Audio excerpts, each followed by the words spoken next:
Welcome to the Rachele and Cassandra Show. Before we begin, our disclaimer. I know it sounds like Rachele and Cassandra are giving legal and financial advice, but I promise you, they're not.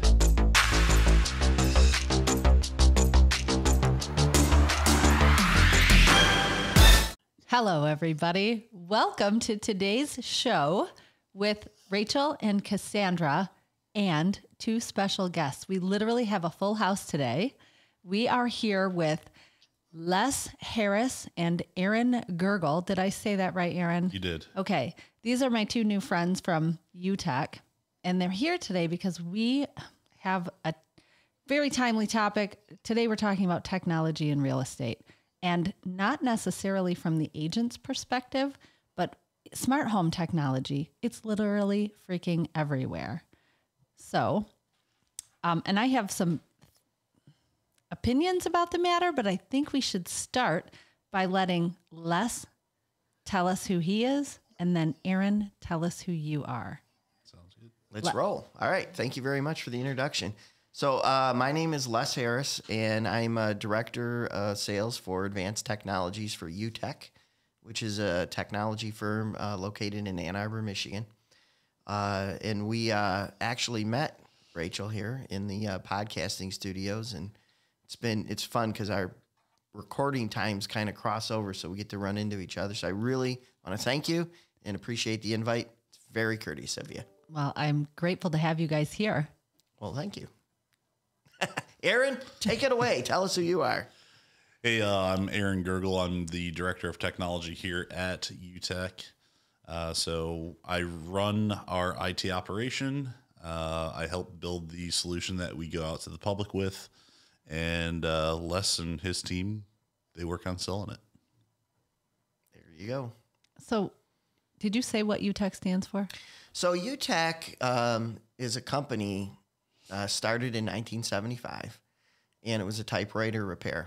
That's yeah, the same age as me. A little bit younger, actually. So well, the exciting part with the company is that the DNA of the company is that it's evolved and it continues to evolve with the technology space.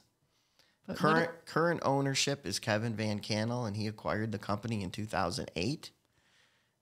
And so our goal is to, we listen to our clients.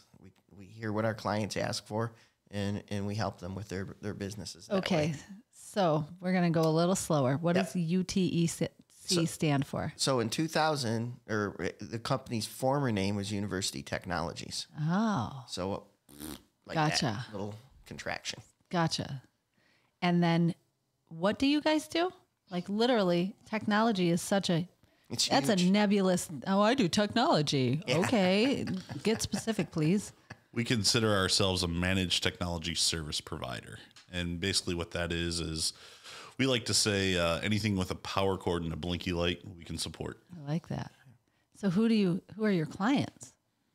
Primarily we're business to business. Okay. Yeah. Right. So for example, if you were looking for an output device, a printer, i.e., and it's like personal use, you might go to Best Buy or Amazon. Yes. Right. But the needs in the commercial sector are different. Yes. They typically more robust. They need different types of options and what have you.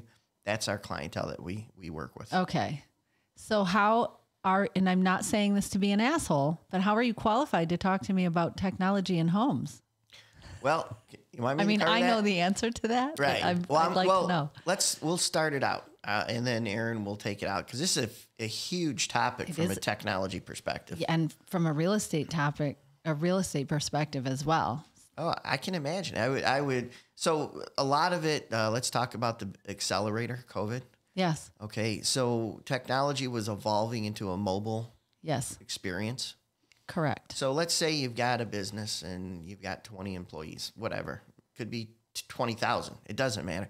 But now when you start to get this work from home mandate, right? So that 20-person company, instead of having the internal IT people have to support 20 desktops, right? They now have to support 20 desktops, 20 work from home devices. Yeah. So that literally their IT needs are doubling and their requirements are doubling. Yeah. And shift from the brick and mortar support to the infrastructure support of the web that your employees are working from. And that pushes the technology into our homes. And now we go from, an enterprise that might be this big to an enterprise that's this big. And I imagine, and your real estate is your world, but I got to imagine people are coming around looking and say, well, where can I put my office? 100%. Those kind of things. And so like earlier when we listened to our customers, right? So these are things that they come to us with problems. Now, nobody has yet asked us to take a 120-page graphic production device that weighs 2,000 pounds and put it in their basement yet, but maybe that day's coming. But Is a graphic production device a printer? It's a big old printer. Okay, just making sure. We've got rules. Cassandra, what's the rule? Speak English. Yes, that's why I heard it and was like, I think he means printer. I better clarify.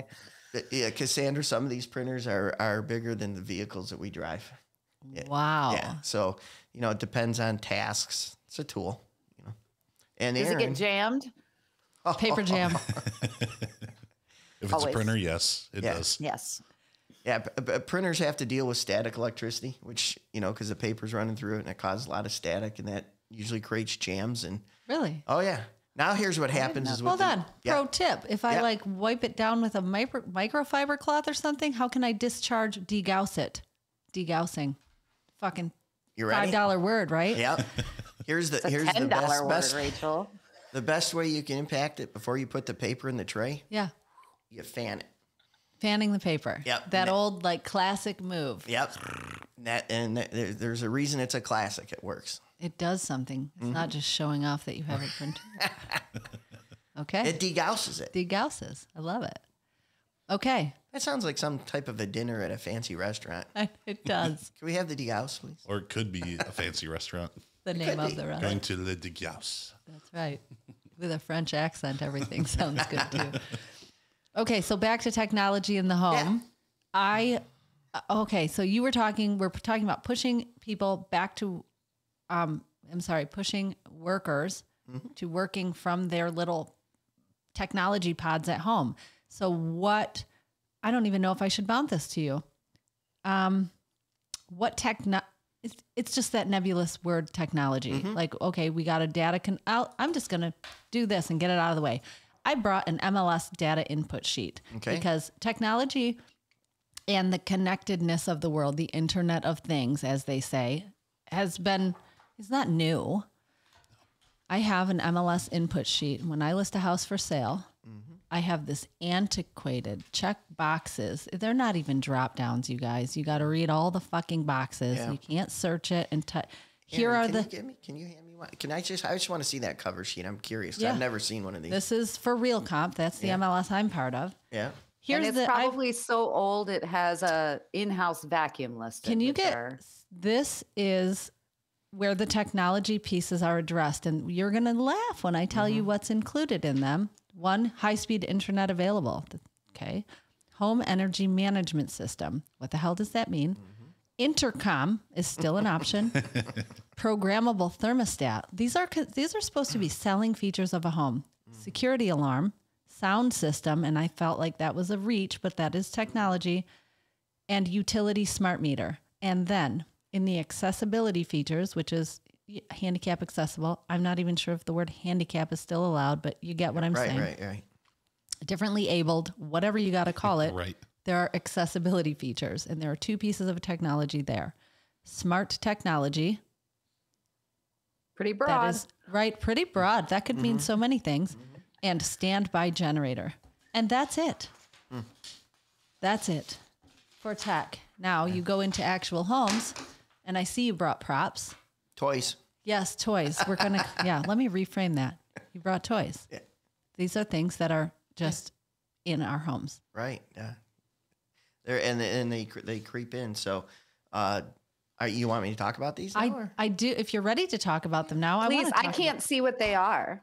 I'd love to know what they brought. So here is a device in my house. Let's see the camera. What does that say on it? Sonos. Sonos. So I like music, And I like to have, and then parties and gatherings, right? So typically this is like what, we used to have, a stereo, and you had the big speakers, and it was in one room, yada, yada, yada. My dad wired a speaker remember the speaker by the front door, Cassandra? It was a big rectangle speaker on the top of that closet. You don't remember it. Was it cool? What house? Oh my God, it was so cool. And it was the big rectangle speaker with the foam cover on the front, the wood box. Yeah. Okay. So what this device does is it creates what's called a mesh network within your home network. So to get the speak English rule in, one of the things that I personally try to accomplish is I like music, and I like it to flow through my house. Mm-hmm. I also like surround sound with the TV. Yes. Right. And I also have different parts of the house that have different uses. Okay. So what I'm not good at and I don't like is having a bunch of cables. Like the thing that your dad did was probably fantastic. Probably fishtailed a speaker wire. Absolutely. Right. And he probably had on the receiver an AB switch. And so he could. So what this device does is it creates a network within your home network that's dedicated to doing one thing and one thing only, and that's to play music on Sonos devices. So this is an example of a Sonos speaker. I've got about 9 of these throughout my house. Can you just pick them up and put them wherever you want? Some of them you can, like this one here.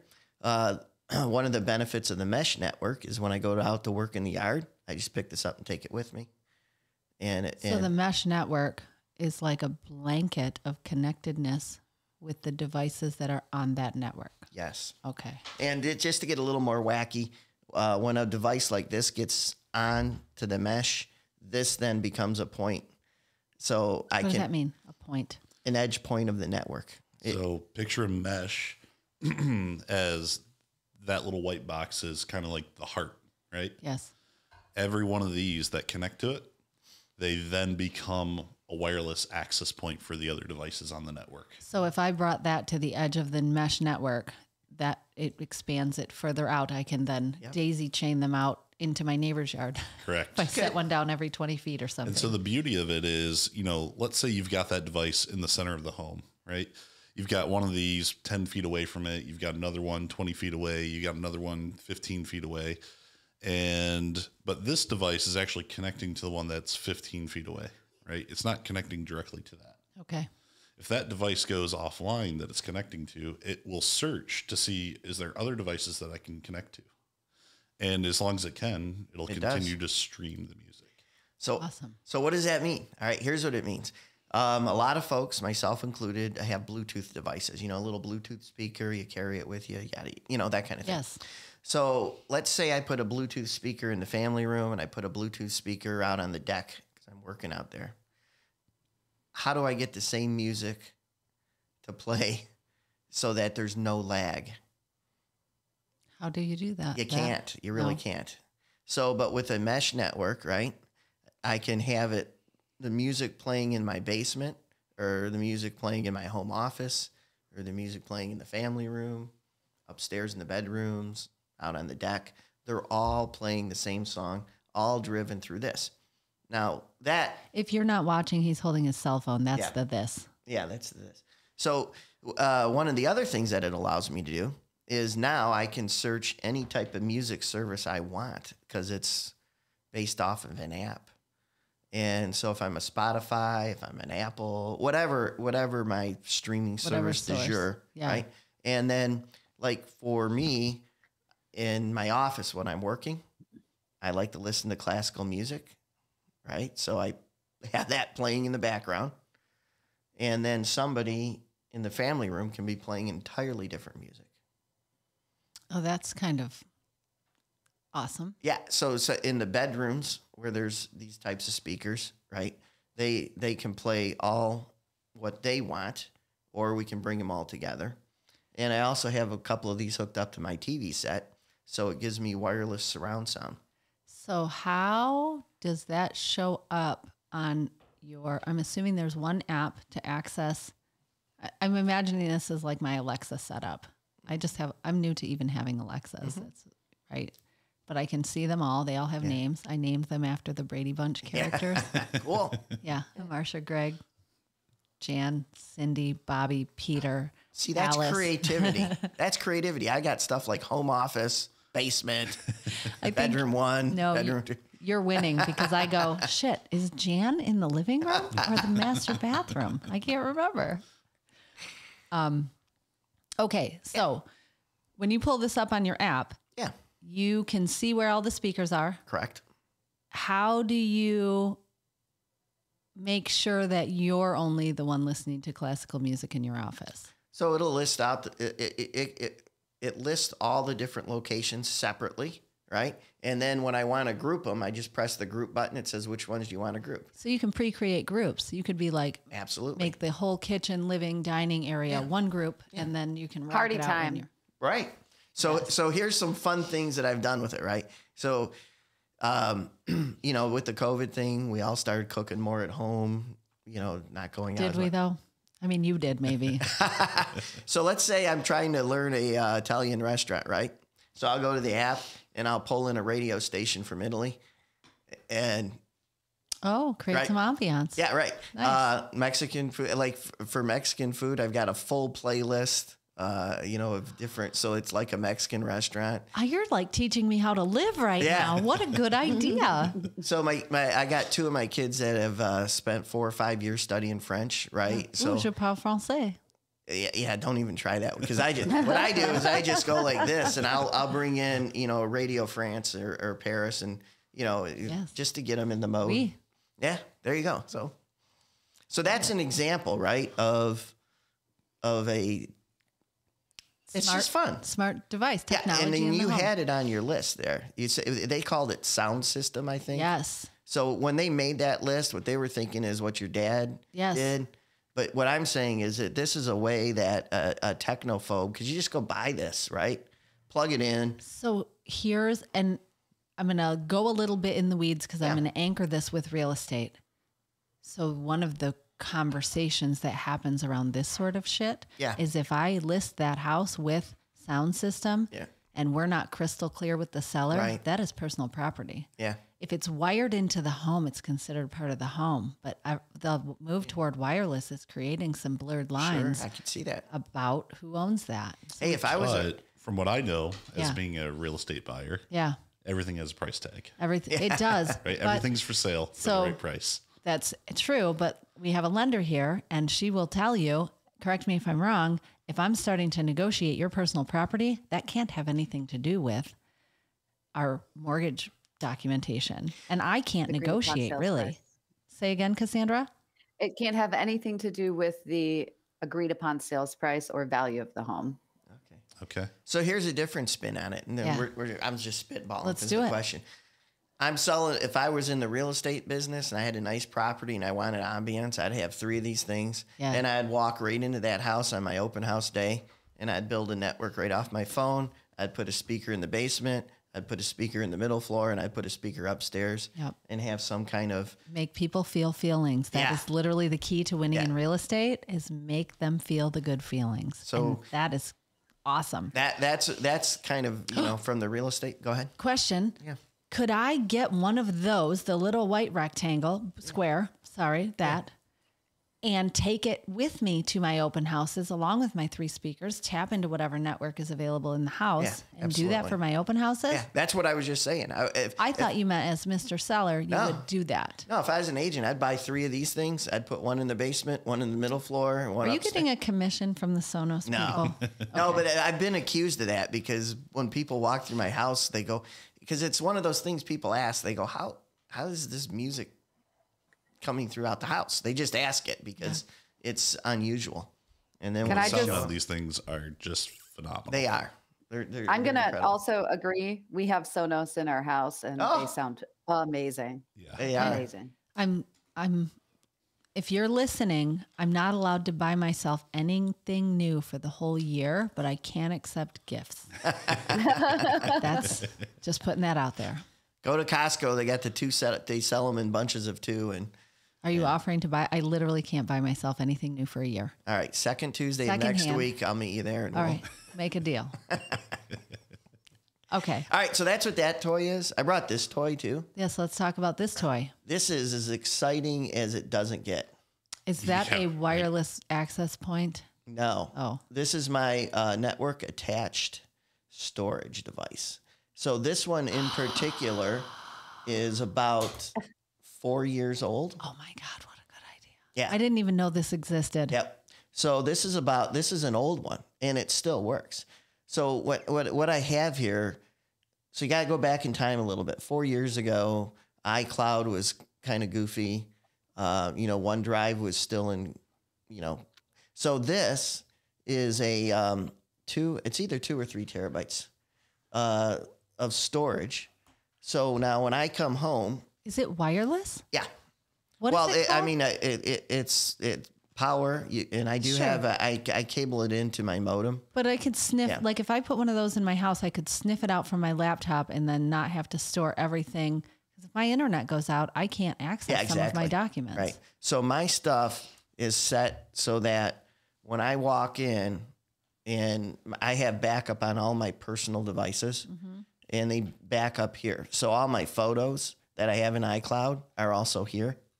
Is it Android friendly or is this an Apple specific toy? It doesn't care. It'll work on all platforms. Yeah. What is it called again? They go by a lot of different names. I mean, the highfalutin technical name for Please. Cassandra and all the technical people, is NAS, Network Attached Storage. But in reality, this is called MyCloud. You can. We'll talk about what good this is, and there's also a lot of bad with this type of stuff. Which I'm glad we're gonna get to. there's some foreshadowing there because we're going to land in that world. Yeah. So you can pick this up off of Amazon, Best Buy, wherever, and there's bunches of them. You just, you got to set it up, right? And they made it pretty easy now, but there's still, you just got to understand a few basics. I mean, they're great, right? Like he's using it for backup of his devices. He's using it for file storage in his network. Create some redundancy with Some whatever your redundancy. cloud storage looks like, But, especially if it's paid cloud storage and you stop paying for it Right. or something. For sure. The other nice thing about it too, for people like myself, I've got a couple of these at home and I digitized my entire movie library, right? So I took all my DVDs and my Blu-rays. Did you pay somebody to do that or did you do I'm it? a nerd. I do it myself. You want to do my CD collection? Maybe. I mean, we'll talk after. So yeah, I CD digitized it, collection? right? Yes. Can I hire him? I have 2,000. Yep. We'll do a joint project, Cassandra. I'll share mine. You share yours. So yeah, I digitized my library. I put it on a device like this, and I've got a device that connects to my TV, and it's basically, I turned that into a media server, right? Oh my God. So I have my own Netflix, so to speak. Yes. I love this. Yeah. So these are, so like I say, now what you love, right, is that access to media, movies, da-da-da. The simplicity. I even love my motion sensor lights. Like that to me is game. I can walk in the room and talk about first world problems. I don't have to go. Right. Yeah, right. Right. Spoiled brat. Yeah, well, I mean, you're utilizing the technology. That's all. I just installed those for in the half bath and the kids' bath upstairs. So when they walk in, a light comes on for them, Yeah, there's some safety features there too with that. In a COVID scared world, there's that added benefit of not having to touch stuff that your kids' grimy hands were on. Yeah, right. No offense. My you're- kids, I'm allowed to say that. Yeah. Here's another concept of the smart home that I use. Yes. So my thermostat, right? So there was, I forget what event I was at, but DTE was presenting, and DTE has a program that Was it at Pine Knob? Oh, That DTE was- Energy Music Theater. That's where my head went. You were at an event. You were Yeah. at a concert. Yeah. No. But actually they did have this set up there because I did see it. And one of the things that you can do to make your place more efficient is to get a smart thermostat. So I've got a smart thermostat for that reason. And I have it integrated with my fire and smoke alarm. And so the concept is if we have a legitimate fire issue going on, the thermostat will kill the furnace. How do they talk to you? So are They speak furnishese. your smoke detectors are enabled? Yes. Like they're plugged into your wireless network. Yes. What kind of data connection do you have going to your house? It's very, very, very, very minimal. So these things are not using a lot of bandwidth. No. It's not like watching 15 movies on 15 different devices. No, okay. no. But they talk, and and it also helps. Hey, if you're upstairs and it's chilly, you can Turn it up. turn the heat up, right? So I'm going to tell you this. Go ahead. Yeah, you I go was just going to first. say we have a Nest thermostat, and I was going to talk about your thermostat too. well, when people come over, when we're gone, I'll say sometimes we leave, and there are some people who stay in the house who want it exceptionally at a higher temperature or a lower temperature. I house that for her. We can literally override them and just change the temperature of the house. But our Nest is also tied to consumers' energy. So sometimes consumers' energy essentially takes over my Nest thermostat during peak use. Right. And they will preheat my house at, between 4 and 5 a.m. and then shut it down from 5 till 9 during peak use. So I end up saving on my energy bill without doing anything. And if I don't like what they're doing and I think it's too cold, I can override it. Mm-hmm. And I can do that from my phone, or I can go to the wall. Right. So that's part of the program, the DTE program. Well, and I think this would be a good place to dovetail. And might take us into the weeds. I'll try not to go there. But what happened when you talked with our parents about putting in a smart thermostat? Literally happened yesterday, and I heard my father in the background on the phone basically say, I said, they can take it over, and he's in his mid 60s, and he was like, that sounds terrible. Like it's super Orwellian. Nobody's for business him. how hot it is in my house. Yeah. Something like that. Yeah. And basically. Understandable. I mean, yes. Yeah, we had a Nest thermostat at our last house, and my wife hated it because it was set up to my phone, right? So it recognized when I left, right? And so it thought the house was empty. Oh. So when I leave, the heat would turn off, and she's at home, and she's like, why is it 64 degrees in the house? Yeah, I can totally relate to this. So. I got a smart thermostat. So after I stayed at Cassandra's house, first of all, I got to tell you, I stood in front. It was freezing. I'm house sitting, and I'm standing in front of this circle, and I'm like waving at it, talking to it, like, hey. I'm like, okay, Google. No, it's not answering to that. What are Siri? No, not Siri. Like I'm trying to guess, touching, waving, turning. Ultimately, I figured it out after a lot of idiotic fucking around. I wish I had cameras in the house. Oh my God, so do I. So do I. I wish I could watch myself. It was so ridiculous, but it was funny. So I bought an Echo Bee, if I'm saying that right. Yeah, very similar to Nest. It is. Yep. What I like about it, I bought it for my fake husband. It's connected to his phone, and he wants it to be 54 degrees in the house. And I'm like, no, I'm a girl. It's got to be 74. So I can just talk to it. So he leaves, he does whatever he wants on his phone, and he can override all he wants. All I got to do is say, Alexa, make it 72 degrees in here. Yeah. I love it. There you go. Anyway, at what cost? There is a cost for all of these conveniences. When you decide to jump online, right? So, these are consumer goods. So they're designed for me to be easily implemented. It's not really designed industrial cybersecurity. And what is that? What do you mean? Yeah, so I mean, all these devices, right? They're great. We love them. They make our lives easy. They're fun. You get to, joke around with Alexa, make her do stupid things, right? Tell me a joke, Alexa. If I'm selling my house, I can watch people go through it. I can listen in. I mean, there are some disclosures that are supposed to happen if you're doing that. So just know that if you're doing that, you have to disclose in our state, especially the audio recording. But if you can watch people go through your home, you can listen in, drop in on your Alexa, hear what they're saying. I'm saying that because if you're here for real estate stuff and you're house shopping, just shut your mouth while you're in the house. Try to be neutral as you go through it. Act like you don't care about what you're looking at. But yes, with that being said, if you can do it, somebody else can do it. Yes, Right. for sure. And these things are designed so that the consumer, they pull it out of the box, right? They download the app, they connect it to Wi-Fi, and boom, it's working. So that tells me as an IT professional that security isn't really thought of with these devices. Really? So that's like Is there a solution? and that's a trigger, a thing to know. The there a easier it better is, way? probably the less secure. So, your basics with these devices is really, every one of these things have a default password, right? It's usually password, administrator, admin, whatever. Zero, right? zero, zero, zero. Yeah. So Yeah. do yourself a favor. guessed. After you get this thing set up, change the passwords. Okay. Right. Make them, as cryptic as possible. Passwords are something that we all hate. Right. And so, with that being said, I would probably recommend using like a password manager at the end of the day, right? To manage all of your passwords in your life. How do you feel about LastPass?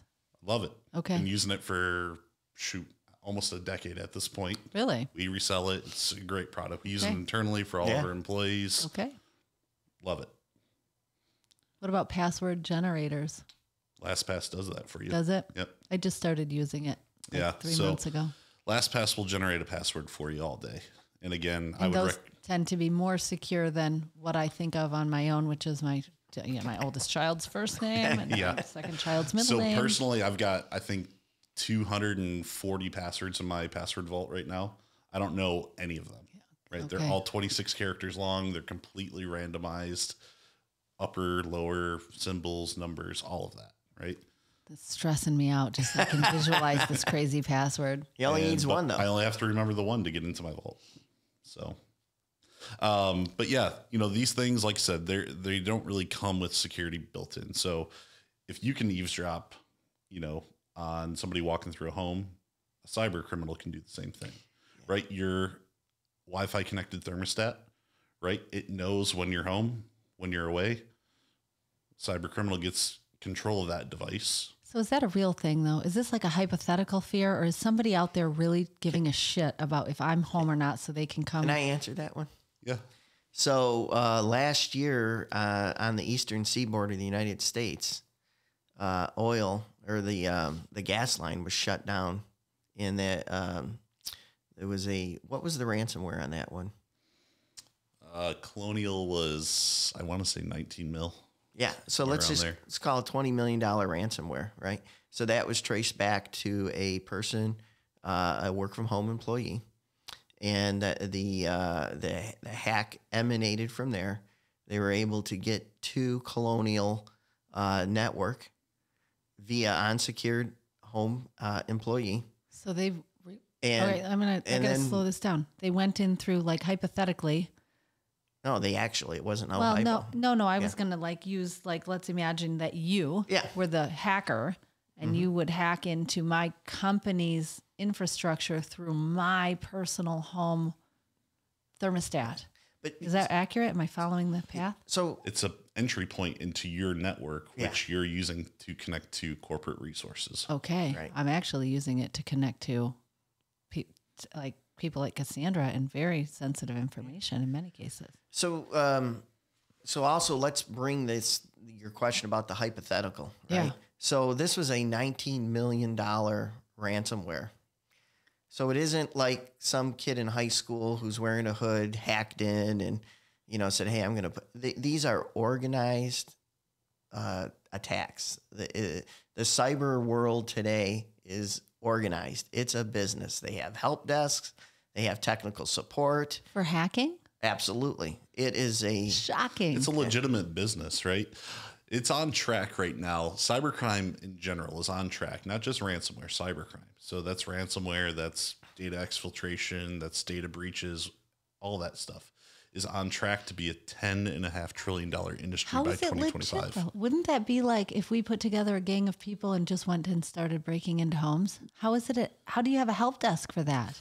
So the crazy part is, all these ransoms and demands, right? They're all requested via Bitcoin, right? And cryptocurrency, which is right now a completely anonymous platform. Yeah. Right. So very hard to track it back. I'm not saying that it's impossible because the FBI and the European security agencies, they've been able to track these guys down and a couple of these gangs, they're doing some, serious prison time at this point. Don't you always like come back? People who put that much effort into being amazing criminals, like if you just redirect a little bit into something that's good for the world, how amazing the results would be. Here's the crazy part, though. This isn't the first time this has happened, right? There was a guy back in the 80s, Kevin Mitnick, right? He wrote some malicious software. He was able to infect many devices, and he ended up doing jail time. But while he was in jail, the FBI and the CIA came to him. And they were like, "Hey, you want a job?" This is a story, like a famous movie story that actually happened. Happened, yeah. So Aaron, so to answer your question, right, about if they put so much effort, on the good side versus the bad side, what's the projected labor shortfall on the good side? So by 2025, they're estimating about 600,000 open cybersecurity positions globally. So cybersecurity positions need to pay more. I was just They going to They pay say, very handsomely right now. They just don't have the talent out there. it sounds like they do, a but hard, they're on the other side. sounds like a hard job, like ghost chasing. Well, we had a guest speaker from a cyber firm in with the local chamber. We did an event with them, and his information was that in some countries, in one country in particular, they had a state-sponsored employee payroll of 350,000 people that get up in the morning, go to work for the government, and their whole job is to aggressively hack Other countries. And so Is it state-sponsored. China? What country is it? Yeah, you're right. It's China. Yeah. Okay, So, I but figured. subsequently, I've run that number past a lot of people, and they say that's old. They say that the number's really closer to 700,000. Wow. So when you have that, and it shows up in a lot of different areas, right? Some of the automotives that come from certain countries, you look at and go, wow, that looks like a BMW interior. Where did they get? So it's not always a cyber criminal so much as it might be corporate espionage. Yeah. How do we get the designs? How do we? But back, bring it. We're starting to get out in left field, but I love left field. yeah, we'll bring it over to center field. But back to the smart home, if these kinds of things, this one here, we didn't even talk about this. Yeah. How many people have this? That's his laptop, everybody. Yep. And then how many people walk into their house and to save on their data usage for their cell phone, they have it automatically switch over to the home network, right? So now you have two very common points of entry. Let's just talk hypotheticals right now, too, right? I mean, That's right field, by the way. Assuming, you being in the market and seeing all these different things available in a smart home today, have you come across the Amazon Alexa-enabled Delta faucet? No, but I just put in smart light bulbs in my house, and I love them. So What does the faucet do? let's think about the faucet for a second, all right? So the faucet, Delta designed an Amazon Alexa-enabled faucet. So you can walk into your kitchen and say, Alexa, turn on my faucet. Alexa, I want, hot water to 110 degrees. And it'll do all of that. You put a water bottle under it and you say, Alexa, fill my water bottle to 300 ml. And it'll actually meter out the water for you. At what point do you think we'll be able to just think the thought and have it happen instantly? I mean, Ask Elon. Yeah, all it's right. coming. It is. I can I tell agree. you. I can tell you. Facebook does some creepy stuff, right?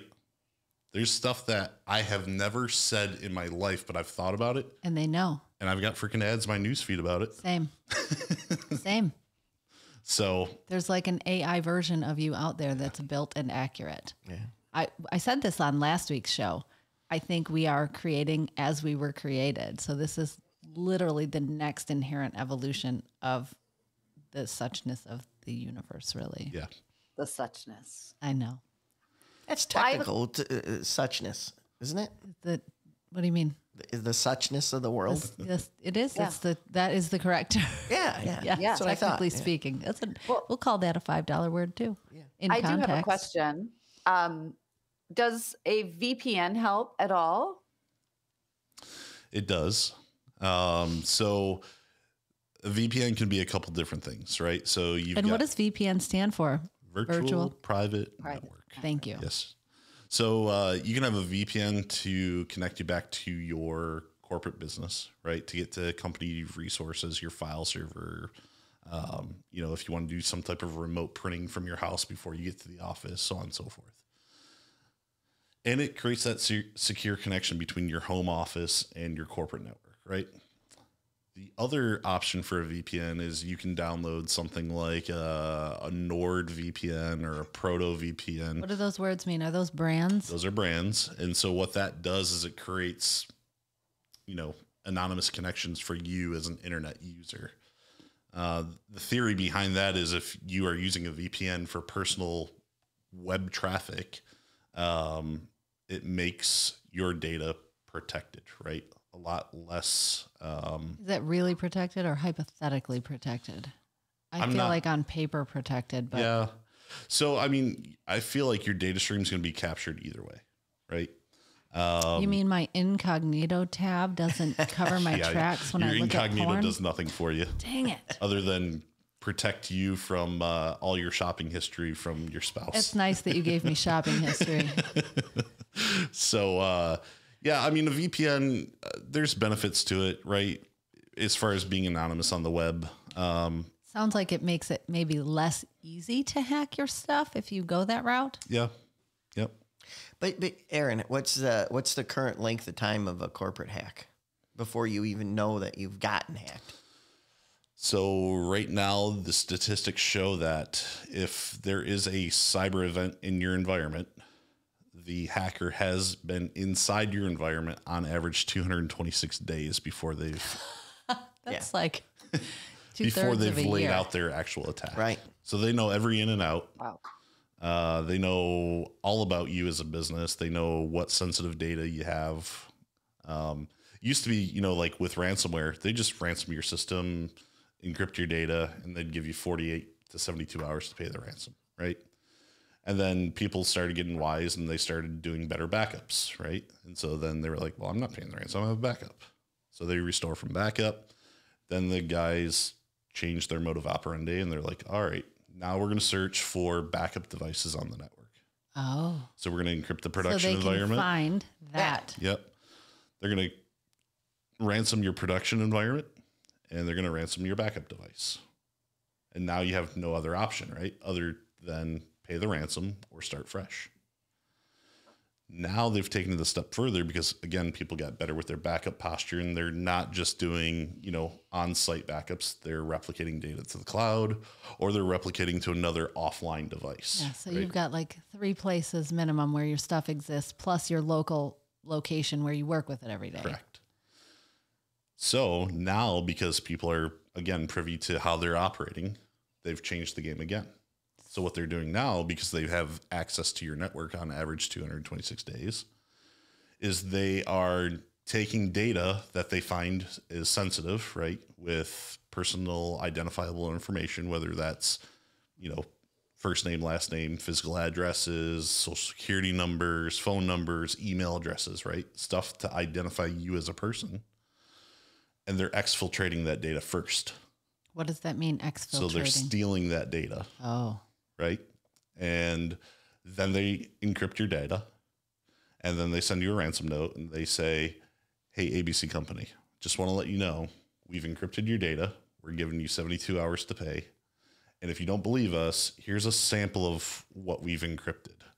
We've also taken X amount of, gigabytes or terabytes, right. Which this happened with, what was the other one? JBS Meatpacking earlier this year. That was after the Colonial Pipeline. Who wants to take meatpacking data? So JBS, well, listen to this, you'll find out. Right JBS is one of the largest meat distributors in America, right? And so again, they were hit with ransomware, and I might have actually got my numbers mixed up. JBS was 19 million. Their ransom was 19 million. The cyber criminals were able to exfiltrate something like 200 gigs of data, right? And they proved it, right? They said, we've got it. Right. Here's the picture of you cheating on your wife. Give us our money. Exactly. Or we're going to show your wife. And so JBS was like, before they knew that, they were just said, well, all of our backups are good because we did good things, right? We replicated to the cloud. We had offline, blah, blah, blah. So they said, screw it. We're not going to pay the ransom. We're just going to recover. Well, then the criminal said, hey, we see that you're recovering data. We have data. We're going to leak it online if you don't pay us. Mm-hmm. So what did JBS do? JBS negotiated from a $19 million ransom to an $11 million ransom and paid it to stop the reputational harm. Because if the data got breached, the reputational harm.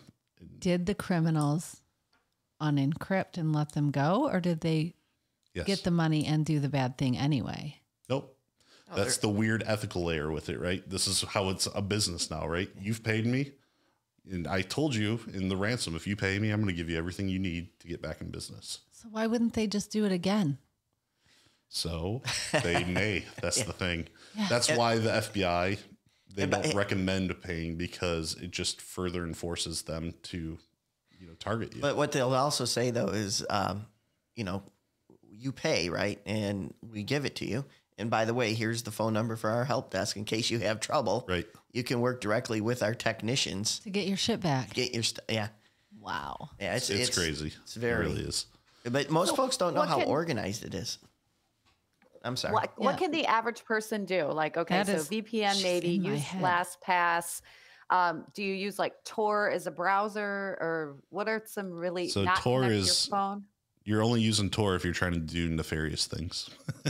But when a normal person uses Tor, a normal person that uses Tor isn't going to have any idea how to use it, right? Because the URLs are not like google.com, right? There's some cryptic .onion. So, so it's not actually a good safe browser. It's a good browser to steal and be a bad human. The Tor browser is your access into what's known as the dark web. Oh, okay. So it's literally a door to the dark web. So I won't download that. That's funny because I had it. Somebody told me incorrectly, in exactly what you said happened. I downloaded it and I was like, I don't even know how. Yeah, how do I use this? I'll go back to my Firefox. Who told you to download it, Rachel? I know. I'm trying to remember that criminal person I know. So what browser do you guys use for security? I use the Brave browser. It's Chromium based. So it's based off the Chrome platform, right? So if you know how to use Google Chrome, you know how to use Firefox or Brave. I've never heard of that. So Brave, the nice thing about it is it has a built-in VPN, right? So as you're traversing the web, it's keeping your data secure because it's using a VPN. Can I import all my Google shit into it? You can. Actually, when you log into the browser, it's going to say, hey, we noticed that you have Google Chrome installed. All of your shit is in Google right now. Hey, we can import it. Do you want to do that? And it's a simple yes or no. If you say yes, boom, comes on over. I'll check that out. The other cool thing about it, if you want to get into crypto, right? Brave has their own cryptocurrency called BAT. And so as you start traversing the web using their browser, you're actually gaining money in their cryptocurrency. An ethical bribe, even. Ethical bribe. I like that. So I love ethical bribes. It's not worth shit right now. I sleep fine with them. Gamble. The other thing that's kind of nice about it too is it has ad blocking technology built into it. So, it'll strip some of the ads out of Facebook and it'll strip some of the ads out of your Google searches. So nice. It's kind of nice. It does a lot of great blocking as far as, cookie tracking and that type of thing. So you won't get those targeted ads based off of your, I don't know. I have this ad that I keep getting. Have you guys, I feel like I should show it to you. I don't even know what it's for. It's Martha Stewart and Snoop Dogg in an elevator. And he's like got a cloud of smoke. It's the sexiest ad. I know what it's for because I clicked on it, but it's like, I need to duplicate that. I want to know what I did for them to say, this is a good ad for Rachel because they nailed it. What's it an ad for? I'm now very curious. Some stupid, dumb, boring, non-sexy exercise thing. It's like I don't even know. It looks like a piece of fabric. I don't know what it is. I think it's called Castle Flex.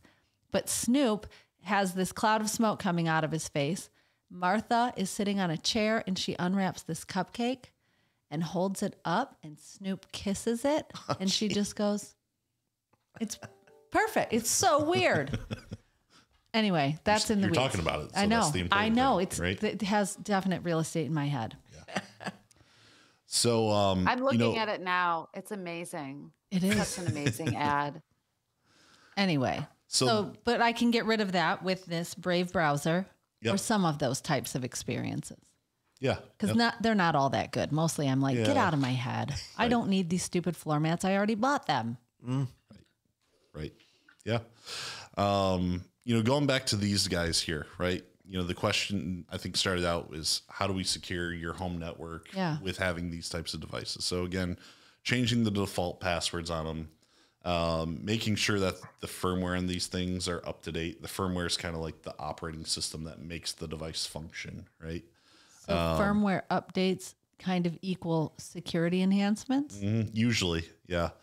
Usually with a firmware update, there are security enhancements built into the devices. With cybersecurity being as serious of an issue as it is now, right? A lot of these companies are looking, how do we secure, right?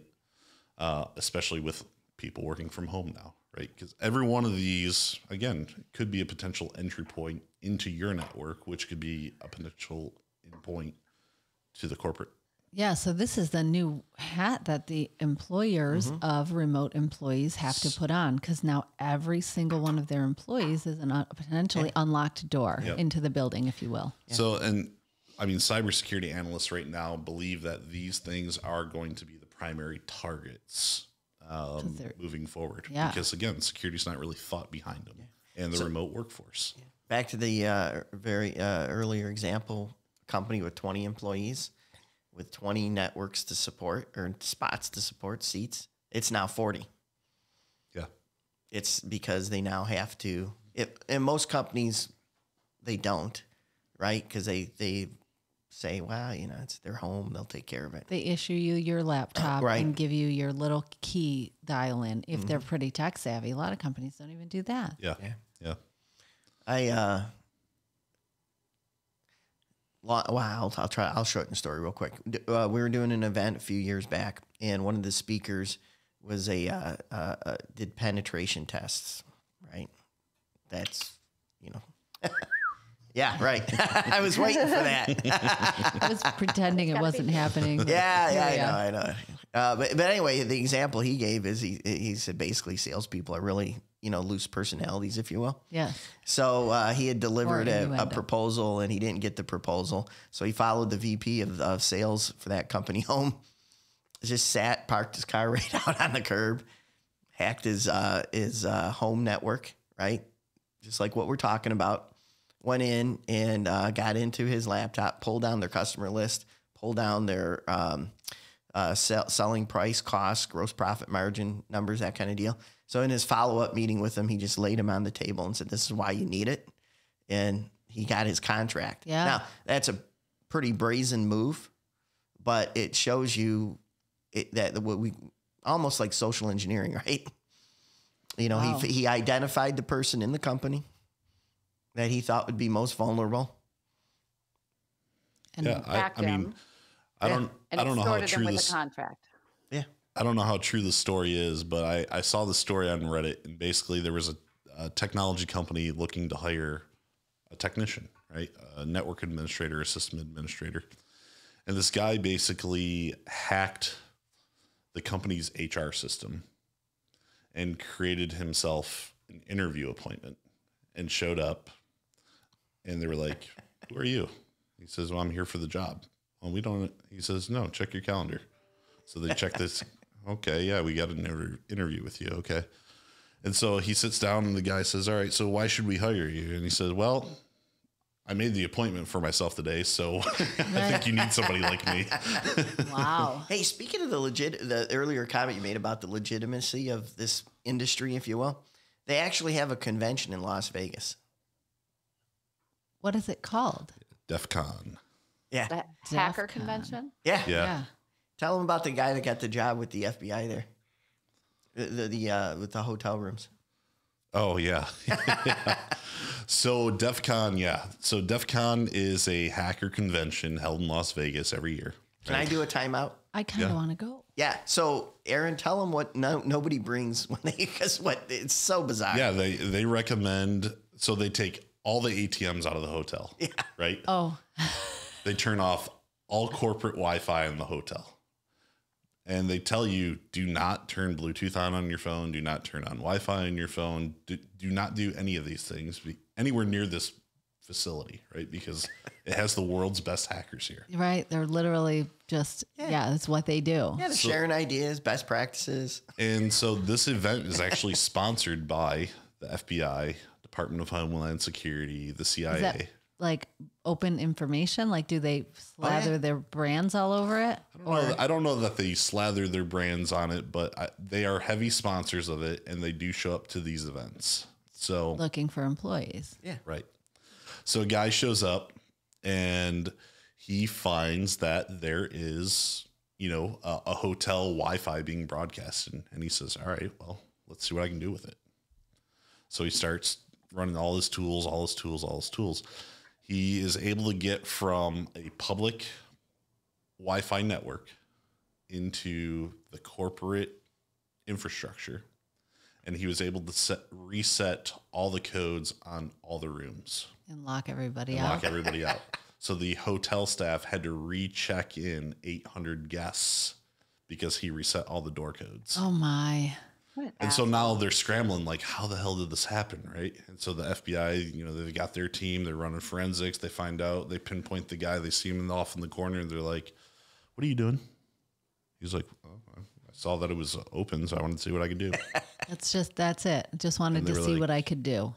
Yeah, I mean, it used to be that was pretty much all hacking was, right? It was some kid in the basement and saying, well, those kids are now 20 years older. Exactly. Right? And they know what their capabilities are, right? So it used to be, all right, what can I do, right? Oh, cool. I was able to gain access. Now it's like, all right, well, I have access. What can I do? So is there any like my brain is scrambling for protections. Like, is there any protection? Like you're showing me how weak what I have is. I'm like, okay, I have a Google domain that should make my email more secure.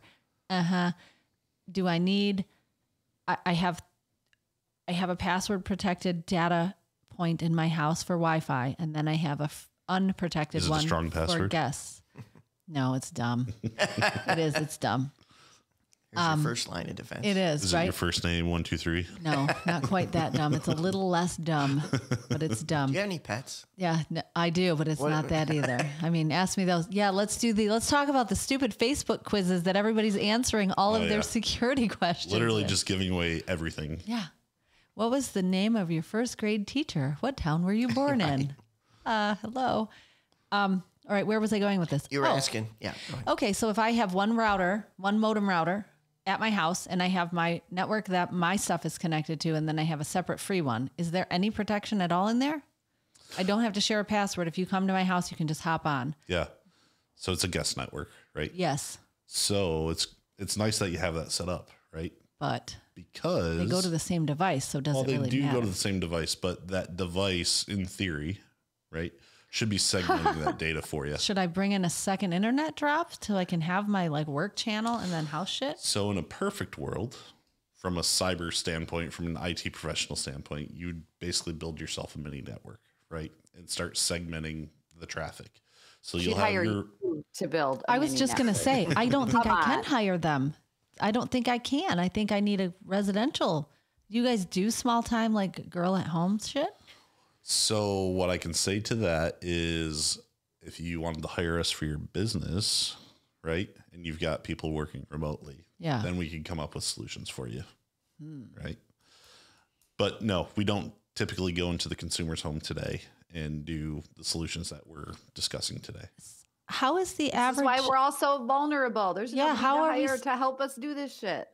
Who can we call, and how are we supposed to know these things? Like, we think we're being secure, and honestly, by the time I find out about it, I'm probably 15 years, 20 years ago information. Sure.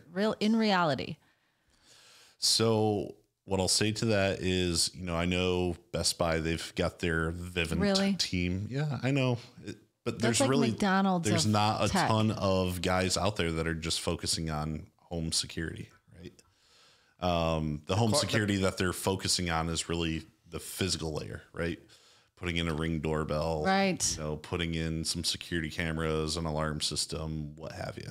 How funny. So I just had wireless this shit that is unsecure and can be Right, hacked. exactly. thought epiphany. That's exactly it. You're creating all these accesses into your home because you're worried about the burglar with Right. a lock picking kit or some bullshit. Right. That's Instead of the way- dude in his car on the road who's literally tapping in and getting everything. Yep. And that's an old story because now he can be sitting in a chair in Anywhere. anywhere in the world. Anywhere in the Anywhere in the world. world. Yeah. You know, like I had brought up that stupid, you know, Alexa enabled faucet. You know, I look at that as a cyber professional. I'm like, all right, I got this faucet, right? I can talk to it. It can turn on for me, but let's look at it from a cyber criminal perspective. And this is a very pedantic task, right? But let's say I just want to cause a nuisance for you. You're mad at me. Right. You're I'm just mad at me. Well, I'm not even mad at you. I just targeted you, right? Okay. So I hacked your thermostat. So now I know your patterns of when you're home and when you're not, right? Yes. And then I see via that device and some network probing tools that you've got this type of smart device and this and whatever. And one of the smart devices that I see is this stupid faucet, right? So now that I know your routine, you're gone between the hours of 8 and 5. What's to stop me from just saying, you know what, I'm going to run your faucet for 8 freaking hours. I'm going to turn it off 5 minutes before you get home. You come home and, 3 months from now, you get your water bill and it's $1,800. Well, what the hell happened? I'm hardly home. Well, it's because somebody in the background is just running your faucet all freaking day. Right? That's a hypothetical. Yeah, But no, I but mean, it- it's it- legitimately something that could happen. And it illustrates the point because that's just an example that represents the true nuisances you could create, not to mention the true real problems of accessing sensitive information. So one protection that you guys can put in place, and it's a pretty cheap protection right now. There's a company out there called Firewalla. And what they do is they make consumer grade firewalls. And you got to have just a little bit of technical know-how to get them set up. They do pretty good at building tutorials on how to get it set up. For the most part, it's fairly plug and play. Does it go in front of or behind your router modem combo? So it ends up getting hooked up on the backside of your router. Okay, so like outside. And so basically what it's doing is any device is connecting to your wireless router at that point. The device sends traffic to the router. The router then sends it over to the firewall for inspection to make sure the traffic is secure. And then it sends it out to the web. And then the same thing for the stuff coming back from the web. The router receives it, sends it to that device, and then out back to your device. And these are, okay, so my devices send the information goes to the Firewalla. The Firewalla scrambles and reorganizes it so that it is encoded. Well, so what it's doing is making sure that the connection is A, secure, right? And B, that... So what does that mean, secure? It's sniffing for intruders before it sends the information out to the web? Most of the data today, right? Any websites you're going to, you'll notice that most websites say HTTPS. Yeah. So that S means that it's using a secure channel to transmit data back and forth. So what that Firewalla device is doing is making sure that connection end to end is actually secure. And it's making sure that your device, if your device is infected, it's analyzing the data going out and can actually strip out any malicious activity coming from your device. So if someone hacked into let's say somebody hacked into my Alexa, it would, what? I was going to say more likely what's going to happen is you're opening an email from your sister that says, check this picture out. She always does that to me, sends me the most scammy shit. Yeah. And it doesn't even have to be scammy. Once they understand, your email address book, who you get emails from, they send you an email and it says, hey, check this out. And you check it out. That's more than likely than the guy sitting on the curb targeting you or something. Yeah. There are. Most things are self-induced in this world. Mm-hmm. Hey, is this you in this video? Click here. Of course it's me. I don't even need to check. Don't I look amazing in it? Okay, so but okay, so back to my question, because every time, I don't know, I feel like it's a losing game. You might as well just like leave everything open and understand that all your shit is going to be out there. But in business, you can't do that. Correct. Yeah. Yeah. I mean, from a smart home perspective, right? Like I said, you've kind of got to build a mini network in the house and secure the network as if you would, a business. And what it sounds like to me is this is like, just make it a nuisance to hack you. So they'll move on to the next guy. Because I feel like if somebody really wanted, Lock the door. Lock the door, be the pain, put a chain on your bike. Somebody can easily pick that stupid master lock, but if the bike next to it is not chained up, they'll steal that one, not yours. Mm-hmm. That's all we can really do. Am I? No, you're right. Yeah, no. So one of the analogies Aaron uses, go ahead with the dog and the dog. I'm not sure. You're not sure? Of which analogy you're talking of? One of his many. In the old days of security, somebody would have a dog, right? For keep your house safe. The next person didn't, right? Yes. Some people have 3 locks on the door. Some have none, right? Yeah. Or 1. Yep. So now it's just a matter of, it's the same kind of a concept. Yeah. And the analogy is sound. It's actually, okay, this is what my fake husband says. It's easier to break into a house through the wall next to the door anyway. So if somebody really wants to get in, it doesn't matter how many locks. Yeah. Yes. Yeah. If they want you, they're going to get you. But if they're just looking for somebody to get, be a nuisance. Yeah, we tell our customers that, right? Like, listen, we're coming at you with the most proactive approach to protect your environment, right? But I'm not naive enough to know that the tools that I'm putting in place to protect you today aren't just being reverse engineered in some basement in Russia, right? Our jobs are always going to be reactive because these guys are always 5 to 10 steps ahead of us. But, of course. We're protecting against the threats that are known today. And, I think we do a pretty good job of it from the business aspect that we do for our customers. Well, I would hope so. So, yeah, I'm pretty confident in the solutions we have. I was just going to say, and then I'm going to bow out. So for a consumer in their home, you would recommend, I'm just going to summarize, a firewall, right? If you can't build a mini network. Yep.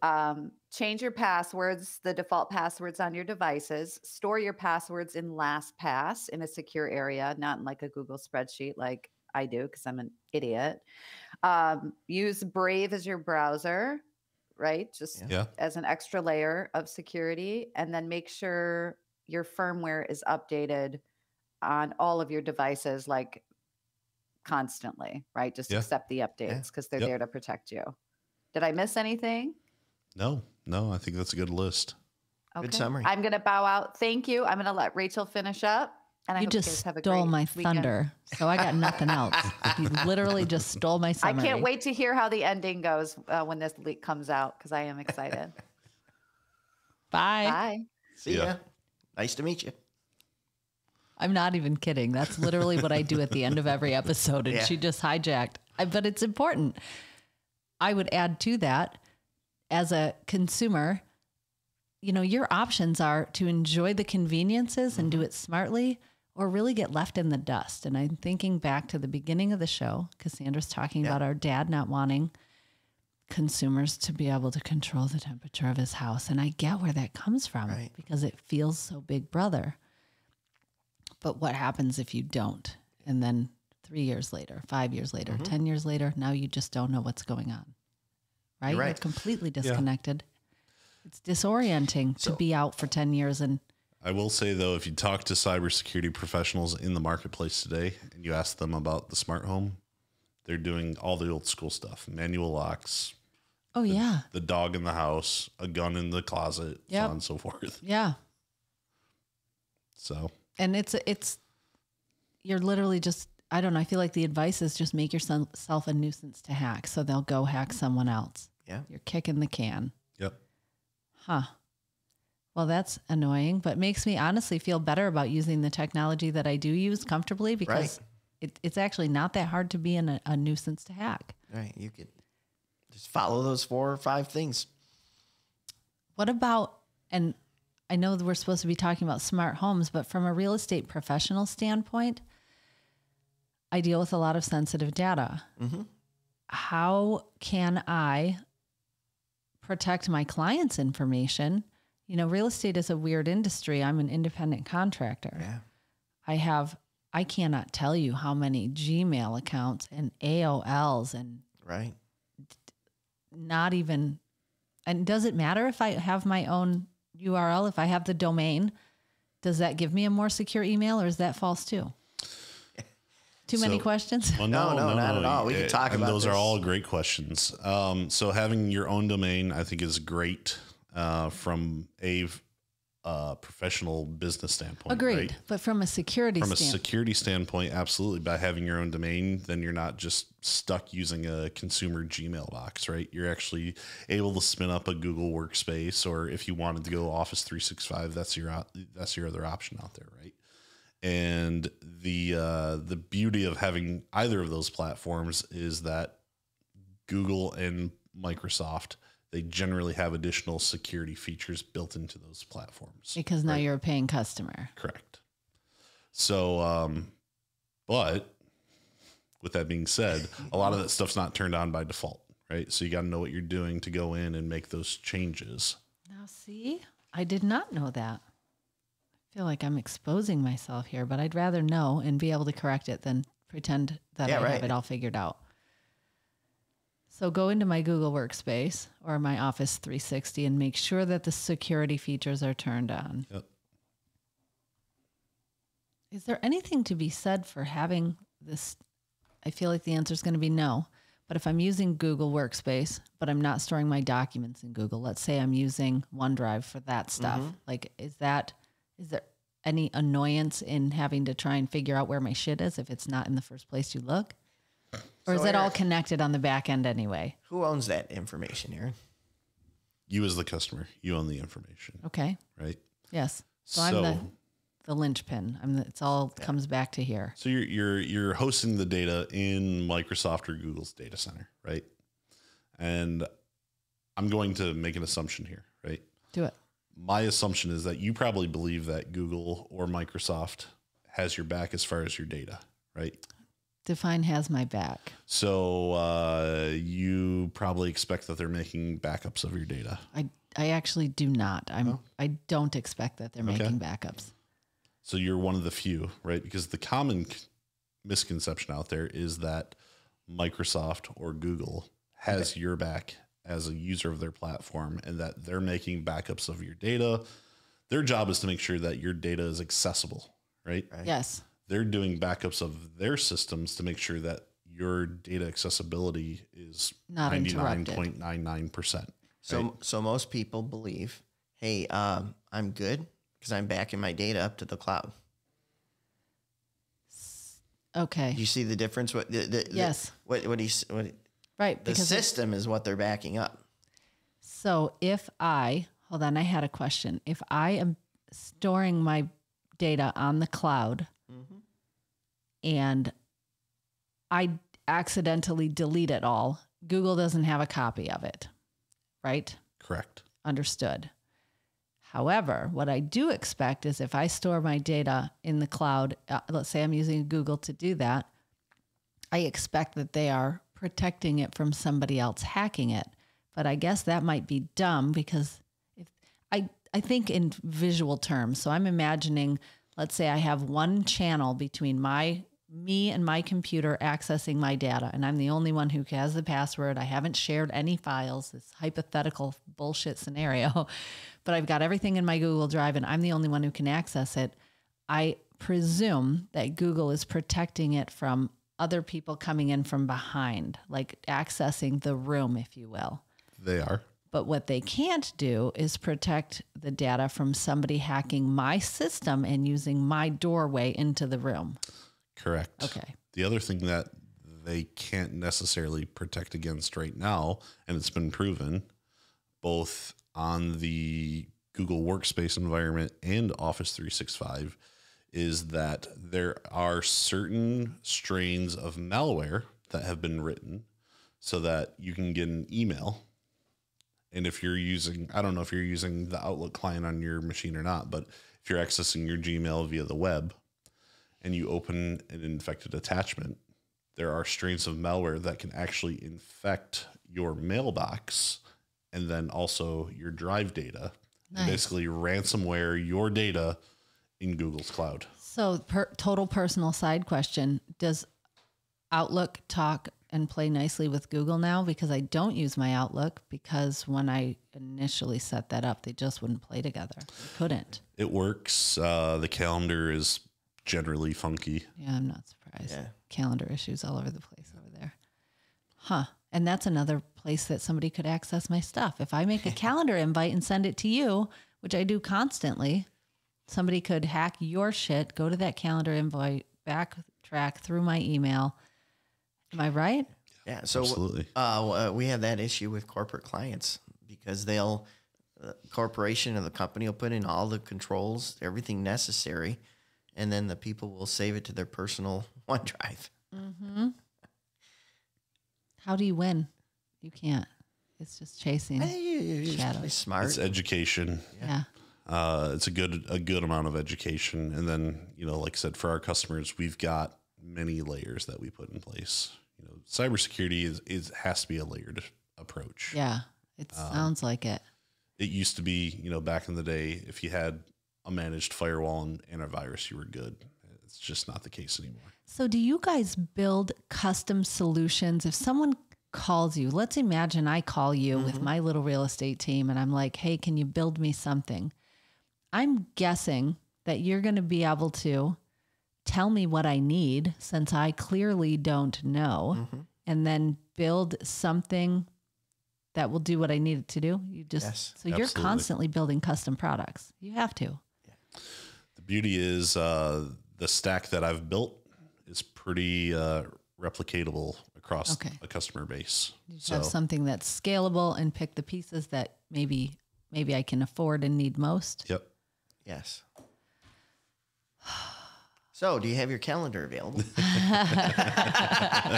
As a matter of fact, I do. Well, so let's talk about that because I do feel like, and I'm not trying to drag this on, but when I think about calling a company like yours to solve these problems, I immediately go, you can't afford that. Like in my head, your offering is already cost prohibitive based on nothing real or tangible. So are you guys expensive? What is expensive? Are we talking five? I mean, the answer is it depends, but are you $5,000 to $10,000 service or $100,000 service? So that's a hard question to answer, right? Because I will not give you a price today based off of not knowing anything about you or your business, right? Yes, I will not tell you anything about the value of your home until we've talked and I've seen it. So yeah, I mean, we have a process. I won't do anything as far as talking to you about our solution or pricing the solution without coming in and doing an assessment of your business. So how much does the assessment cost? Generally, we don't charge for it. Okay. It's part of our process. And so, there are companies that do charge. Our feeling is, we provide almost a concierge level of service, right? So our solution, if you will, really is incumbent upon what we discover. Like if we discover something that isn't a fit for us, we'll walk away and let you know. I love that. And well, it's reality.